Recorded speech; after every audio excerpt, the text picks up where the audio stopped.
You are at war with yourself and likely don't realize it. Your thoughts, beliefs, habits, and actions often sabotage you. Are they helping you overcome adversity or setting you up for failure? To win this battle, you must connect with your inner warrior.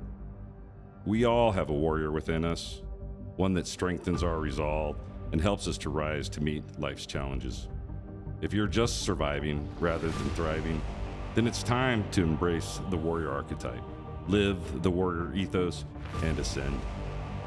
If you are a veteran, first responder, or someone looking to take charge of your life, find your tribe, and then be the hero of your own story, this podcast is for you. Join Mike Kinney and Matt Hastings, two retired U.S. Army officers who served in U.S. Army Special Operations and Army Aviation units, as they share with you optimal performance practices they learned in their time with the Military and Warriors Ascent, a 501c3 nonprofit that helps veterans and warriors with PTS.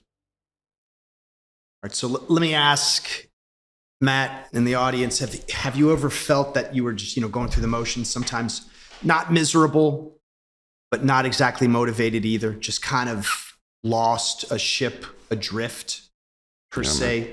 So does that describe you, or at least describes all of us at times, right? The term for this is languishing, right? Where you're not miserable, but you're not flourishing either. And flourishing is what it is that we're striving for. So Abraham Maslow, right? The guy that brought you the hierarchy of needs, that's psychologist, right? States that what one can be, one must be, right? And this need for self-actualization is very powerful, and it's tied inextricably to mental health and well-being. So the question is, how is it that you get there? Right. So we'll talk about that today. And this is the Warriors Ascent podcast. I'm Mike Kenny. This is Matt Hastings, two retired military veterans. And today, this episode, tending the soul or spirit, self-actualization, purpose, and mission. So we see on the right, Maslow's hierarchy of needs. So it's a little bit of an eye chart. Suffice it to say at the bottom rung are your basic needs, physiological, right? Food, water, etc., right? Safety needs a little bit above that, psychological needs. And then really at the top, the pinnacle, and a lot of people I don't think realize this, is self-actualization, right? So achieving one's full potential, right? Including creative activities. Right. So in essence, what I want us to take away from this is this notion that to really tap into that sense of health and well-being, just as important as food, water, safety, belongingness and things of that nature, it's that sense of self-actualization. And I know a lot of the people that have gone through Warriors Ascent, many of who've retired from the military or the fire department or law enforcement, their basic needs are met. They've got a retirement, paycheck, what have you, but they're just a ship adrift. Right. And you wonder why that is. And you ask them, it's like, so what is it? It's that sense of mission. It's that sense of purpose. Right. So much of their identity was, I'll say, inextricably linked with their profession, with who it is that they were. Right. Chief Warrant Officer 4, Lieutenant Colonel, police chief, fire captain, whatever it might be. And now that I'll say, identity has been stripped from them, they really are, I'll say, at a loss. So what is your experience with that? Well, one of the things that we talked about in here is writing a mission statement. And when I was at Warriors Ascent and the day came to write a mission statement, I couldn't believe that I had never written myself a mission statement. I have written mission statements for operation orders countless times. I've done it for companies. I have a master's degree in doing this. And I never once thought to write my own mission statement for my life.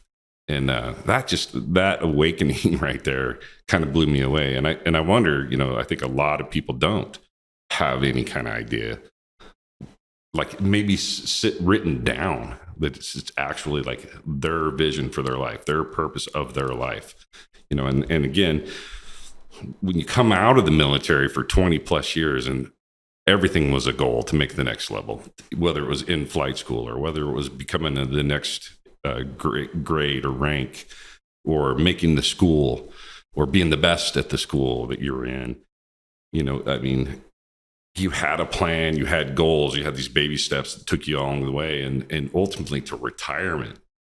And, you know, and at this point, I had land, I had all the things you're supposed to want.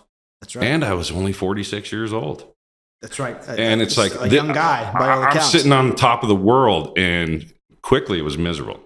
Right. Because I don't know, I wasn't serving any higher purpose, really. I wasn't doing anything. People would say to you, like, thanks for your service. And after a while, it's like, man, I haven't done anything for anybody in a really long time. I started feeling really bad about myself. So it's pretty interesting, to readjust and say, what is my new purpose? What is my mission statement? And that has been, a very long adventure trying to figure that out. And I'm sure I'm not alone. I'm sure. No, I mean, that's a great discussion. So we talk about, tending the soul and spirit. And I know we talked about this before. For many, obviously, the religious aspects are absolutely critical. A higher being, God, whether you're, Christian, Catholic, Muslim, Islam, whatever it might be. That's, I'll say, a powerful calling, a sense of purpose. But even, I'll say, beyond that, what we're talking about, I mean, hey, I'm a Roman Catholic myself. That's important to me. But, at the same time, I think what we're getting at here also is just this notion that your life has, definitely a higher purpose than just going to work, making the donuts, right, doing your thing, and to really self-actualize. You need to be clear on that. And again, to your point, when all throughout our military careers, we were very clear on what our mission was, commander's intent, all of that. And then you reflect on your life and it's like, well, what's your personal mission statement? And all of a sudden you're like, well, geez, I've never really quite thought about that. And as a guy that, is an SF guy and a SAMS planner, operational level planner, you're like, oh, how messed up of me not to have thought about that. It's been said too, and we talk about this at Warriors Ascent for the self-efficacy block of instruction, in other words, how to be effective, that people spend more time planning a vacation than they do planning their lives. And you say that to people and they look at you and go, you're absolutely right.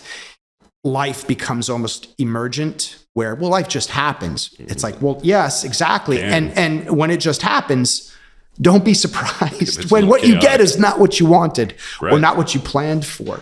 So that's absolutely it definitely smooths critical. Things out when you're on, I call it a glide slope or a glide path, being an aviator, but it's really the pilot thing. Yeah, exactly. But it's really about like, how can I get somewhere if I don't know where I'm going, one, and two, if I don't have a map to get me there. It's like I can't even draw a route to this location without, I have to have all these things in order to get there. So like, for me, it wasn't just being bored. There was something wrong with not having a purpose. And now my purpose is to continue to educate other warriors out there that we don't need to sit around and be victims. And that's my new purpose. And doing it through talking on podcasts or talking in front of crowds of people or whatever we need to do.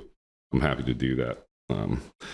But yeah, so without it though, you're just kind of rolling through life and it's just not fulfilling. Right. I mean, you're just going through the motions and you're surviving, it takes you back to that languishing word, and it's like, right.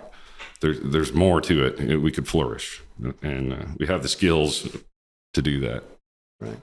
Now, so for our purpose, the way, and this certainly isn't the only way to delineate, what your purpose is. And we'll go through something else, a Venn diagram, that at least is a technique to get at that. But first and foremost, purpose, what is your overarching purpose, right? So what is it that you were put on this earth to do? And I know that sounds lofty and like, oh, geez, what the heck, but hey, it's important, why, in your mind, what is it that you feel, whether you believe in God or otherwise, that you were put on this earth to do? What is your purpose?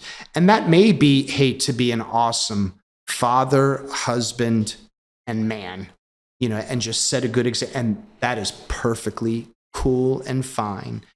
You said the warrior thing. I mean, I'll speak for myself, the warrior's Ascent. I've done that my whole life. Did, karate since I was 7 years old, martial arts, wrestling, boxing, all of that. Those were the sports that I did.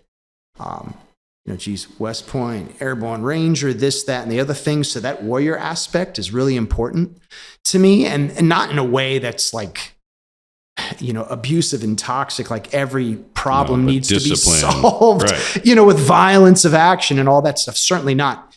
But that warrior ethos, the warrior archetype, all the things that we talked about, in the pilot episode, are I'll say definitely in my DNA. And from a purpose standpoint, I think bringing, to light the emergence of that warrior archetype and warrior ethos for me is very important. So next up under that, I'll say mission. So mission is the application of your purpose, right? So we'll say operationalizing it. So if your purpose is like what you're saying, to bring the warrior forth, to empower warriors, your mission, would be, well, what does that look like on the ground, right, day to day? How are you putting that into action? So for our part, hey, this podcast could be one aspect. Right. The other, Warriors Ascent, as our nonprofit that helps people. A lot of the things that we do in terms of a mission put that purpose into action in order to realize, that vision for ourselves. And then lastly, goals. So goals are nothing more than, hey, again, the operationalizing of that mission statement. So what is it that you're going to do every day? Every day, every week, every month, every year, every quarter, what have you. But at least it gives you a sense of, hey, what does that look like day to day? What are my goals? Breaking that stuff out. That's important because otherwise, again, you're just going through the motions. Life just, kind of hits you in the face, and there it is. That's incremental steps that help you get there, and that's great too. Another thing I like to do is change my mission statement as if I'm in a phased operation. Yes. You know what I'm saying? No, because I love it. No, right exactly. Now, my mission is this. I've achieved that mission. Yeah. But I still haven't achieved my purpose. Yes. So I need a new mission, and I need new goals to get to that new mission, and that's the next phase. That's right. And for me, those, I don't know, I'm going to borrow from What About Bob, if anybody remembers that. Baby steps to get me to the next goal, And, but so I kind of like that to take things in smaller chunks. You have to. Intermediate military objectives, again, to use the planning parlance, right? But no, it's a great technique is you can have, again, getting back, doctrinally, mission, key tasks, end state, right? And your end state being, all right, hey, here's the way we want to end up. Well, that's great, but that doesn't just happen overnight or immediately. There's all sorts of intermediate military objectives that need to be met. And it's that incremental approach that takes what on the surface could be like a daunting task or endeavor, almost insurmountable, and breaks it up into its constituent and digestible parts, right. And even these missions could be simple. We're making this sound daunting almost right now because of all this military doctrine, but in reality, that just makes it, Mike and I think better because we get to use our 20 plus years of experience. But like if you're just sitting out there and you go, what the heck are these guys saying? It's like your mission could be as simple as, I'm going to make it to school all 5 days this week. My goals are, to go to bed at 9:30 so that I could have a chance getting up. I don't know what this is, but it could be that simple. Right. And then the next phase is, and that's how come I do it so simply. Instead of just saying this huge, I'm going to become one day a space Mars rocket driver, and then it's like, I have no real plan to get there. Right. That's just a lofty aspiration, devoid of reality or a plan, or it's just clearly, fantasy and aspiration. And, you've got to dream big. You've got to dream big, certainly. For Elon Musk, maybe not so much, but for the rest of us, no. But that purpose, getting back to that absolutely critical. I mean, if for no other reason, I mean, to motivate you, to keep you grounded, to keep you focused. And I'm telling you, I've seen it. I've experienced it myself. You know, having left the special forces, you know, you're like, hey man, I was a Green Beret, you know, did all sorts of cool stuff, Lieutenant Colonel. You know, was the front man for, you know, many an operation, you know, advisor to ambassadors, this, that, and the other thing. And you're like, you know, pretty important dude. And then you go from that to, okay, what am I now? You know, I'm Joe Civilian. That's great. Chewed. I mean, hey, you'll always be a Green Beret. I'm getting my butt chewed at my house for putting the toilet paper in the wrong direction. It's like, or commanded men in war. I know, or my kids, they look at me and they just shake their heads. And I'm just like, dude, no, really. People used to salute me and call me sir, man. For real, you know, for real. I was somebody once. What are they saying? Like Rambo, back there, I could fly a gunship. I could drive a tank. I was in charge of $1 million equipment. Back here, I can't even hold the job parking cars, right? No, I mean, all joking aside, really tapping into what it is that your higher purpose, your higher calling, and what your mission is day to day.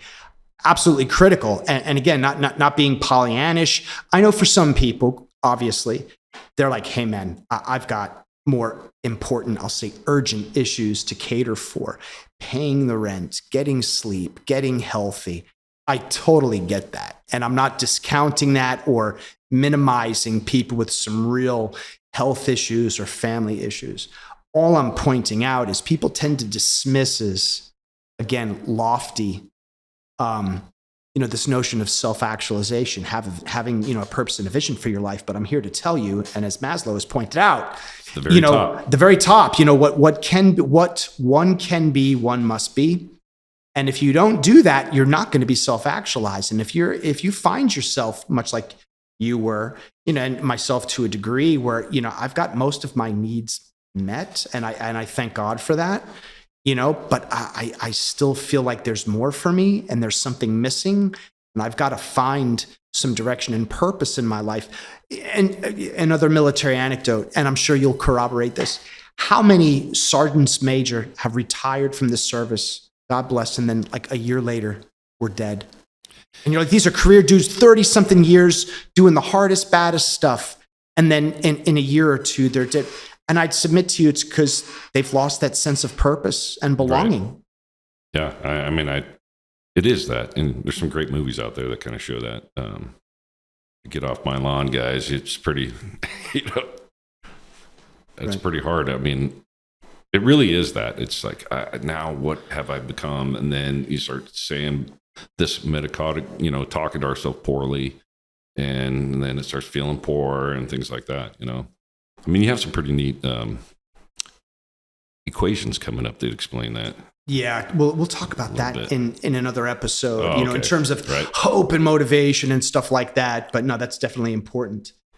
No, so next, right, in terms of, well, hey man, my purpose, what is that? That's kind of lofty. Like, all right, how do I even get at that? So I'll borrow from Jim Collins' Good to Great, you know, the hedgehog concept. So in that book, he says there's two, I'll say, schools of thought or philosophies, that of the fox and that of the hedgehog. The fox is, he's good at everything, right? He's got to cater for everything. And I'd have to say that in the military, you know, or even in the special forces, you know, jack of all trades, right? We've got to be good at many, many things and cross-train. But in Jim Collins' book, he goes on to say that, you know, the best companies out there, and this is really a business model, they focused on one or two things, I mean, core capabilities that they could be better than anybody at. And what he goes on to say is that when you're looking to define and describe that, really consider three things. One is, what is it that you love to do? You know, what is it that you enjoy, right? Number two, what are you good at, right? So you may love something, but let's be honest, you are not good at it. Well, that's probably not a recipe for success. But what is it that you love to do? What is it that you're good at? And then in the business context, it's, you know, what is it that, you know, is your economic engine, he goes on to say. But, you know, I'll say for our purposes, what is it that you can sustain your lifestyle with? So my point in that as an example, I mean, if you love to drink beer on the beach and you're good at it, hey, that's wonderful, man. But unless you can parlay that into a living, you're going to be hard pressed to sustain yourself, right? So that is not a recipe for success. Only Bert Kreischer can do that. Now, if you love to travel to beaches and, you're good at photography and you're a blogger and you can write and you're like, hey, I'm going to parlay my love of traveling, and seeing all the scenic beaches all throughout the United States.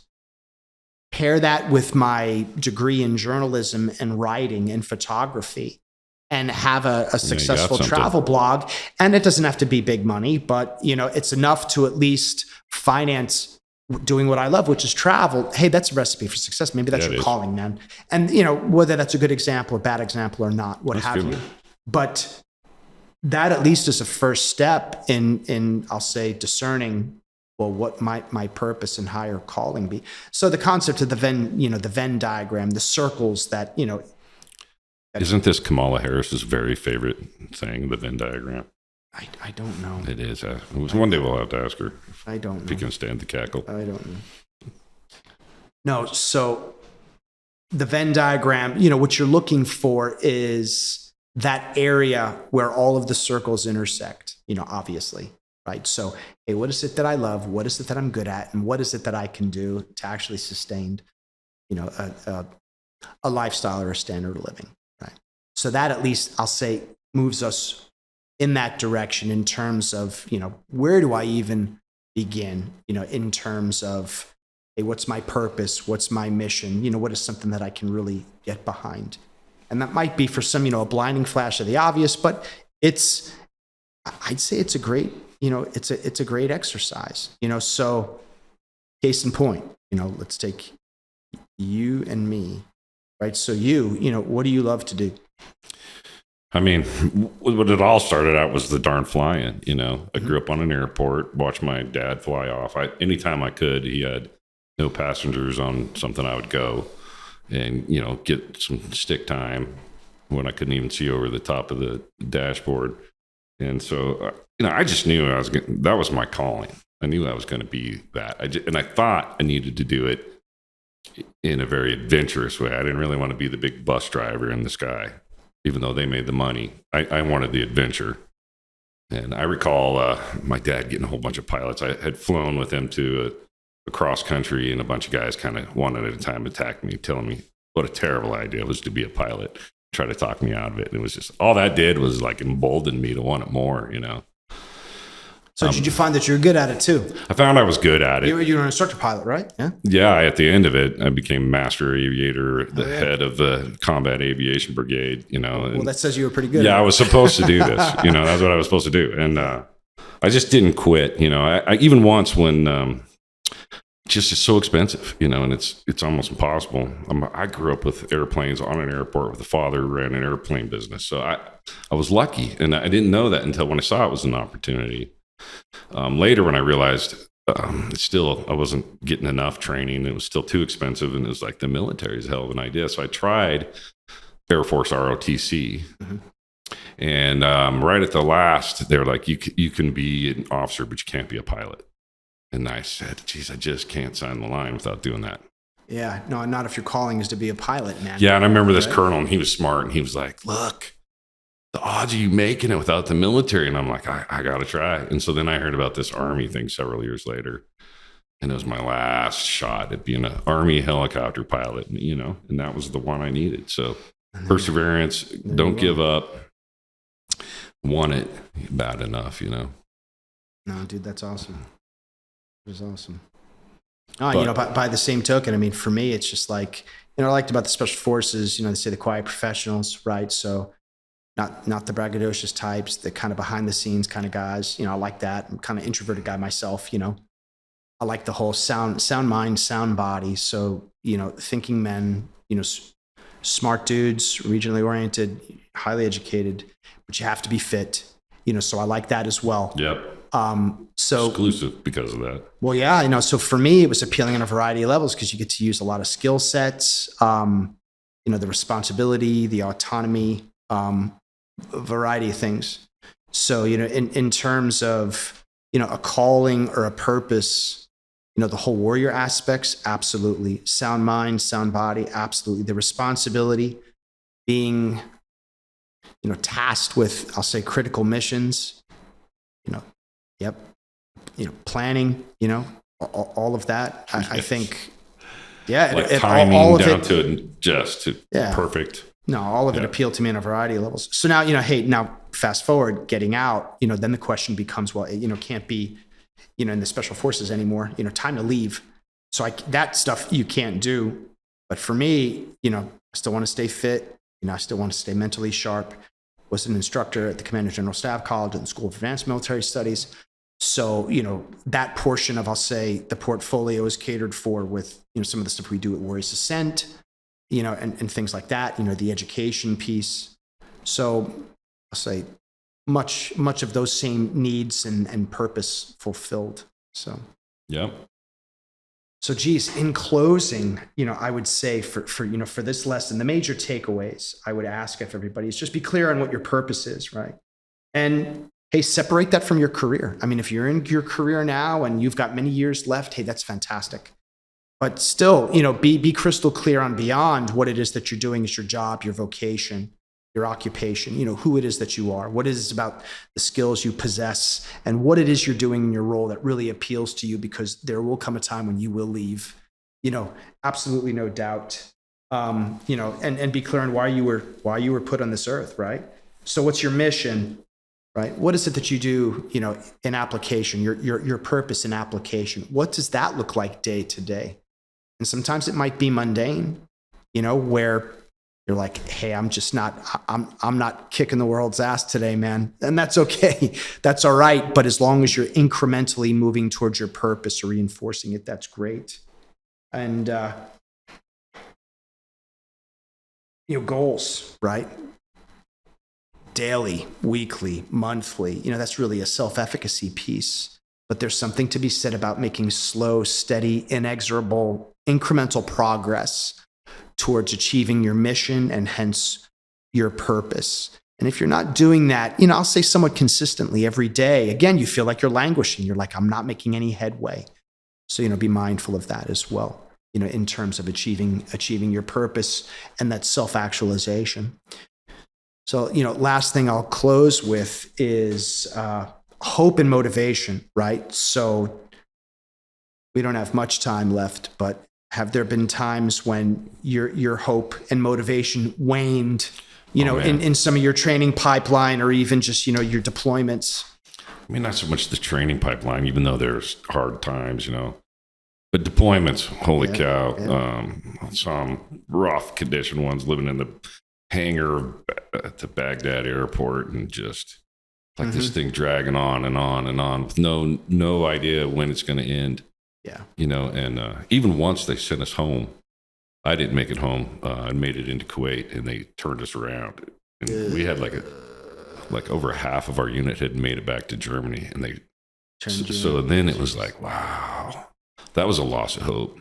I remember thinking I've crossed the berm south into Kuwait and we're done. I'm never going into Iraq again. And it's like, how dumb was that thought? But 2 days later, we're going north again into Iraq. And it was a pretty hopeless feeling, but Yeah. So, hope and motivation, right? So being able to tap into that, know what, believe it or not, there are equations for that. So we'll talk about that. The good ones. Next episode in terms of what constitutes hope and motivation. And if it's waning, how do you resurrect it? So tune in for the next one. Absolutely. Yeah. All right, brother. All right. Good episode. Appreciate everybody. Smash that share button, send a comment, link it up, help us out, help us grow. Thank you. Yes, indeed. Hi, Matt Hastings here, sending a thank you for watching this episode of the Warriors Ascent podcast. We strive to build a community of warriors made up of our nation's veterans and first responders. And to reach as many of those in need as possible, we need your help. Please just smash that like button and comment or share our content. Warriors Ascent is a Kansas City-based nonprofit that aids veterans and first responders with PTS. I went through this effective program and want those that are struggling to find what I found. Check us out on our website at warriorsascent.org.